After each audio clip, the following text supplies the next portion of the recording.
সমীকৰণ ax plus by plus c এটা কেনে ধৰণৰ ৰৈখিক সমীকৰণ অৰ্থাৎ ৰৈখিক সমীকৰণ ৰৈখিক মানে হৈছে x ৰ ঘাতটো 1 অৰ্থাৎ চলকৰ ঘাত 1 যেটো আমাৰ দ্বিঘাত সমীকৰণ বিলাক আছিল আমাৰ এনেকুৱা ধৰণৰ x² plus 5x plus 3 is equal to 0 অৰ্থাৎ ইয়াত কি হয় x ৰ সৰ্বোচ্চ মান 2 হয় কাৰণে এইটো আমাৰ দ্বিঘাত সমীকৰণ হয় যেহেতু ইয়াতে চলকৰ সৰ্বোচ্চ মান 1 হয় গতিকে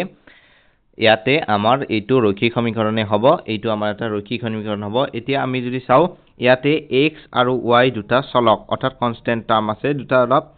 ভেৰিয়েবল আছে অৰ্থাৎ কনস্ট্যান্ট টাৰ্ম দুটা হৈছে a আৰু b আৰু ভেৰিয়েবল দুটা হৈছে x আৰু y অৰ্থাৎ x আৰু y দুটা হৈছে আমাৰ চলক আৰু চলক আমাৰ কেইটা আছে ইয়াতে দুটা অৰ্থাৎ দুটা চলক যুক্ত ৰৈখিক সমীকৰণ অৰ্থাৎ দুটা চলকত ৰৈখিক সমীকৰণ অপচন নম্বৰ বি টো আমাৰ ইয়াতে কাৰেক্ট চইচ হিচাপে বিবেচনা কৰা হ'ব আৰু a আৰু b দুটা হৈছে কনস্ট্যান্ট টাৰ্ম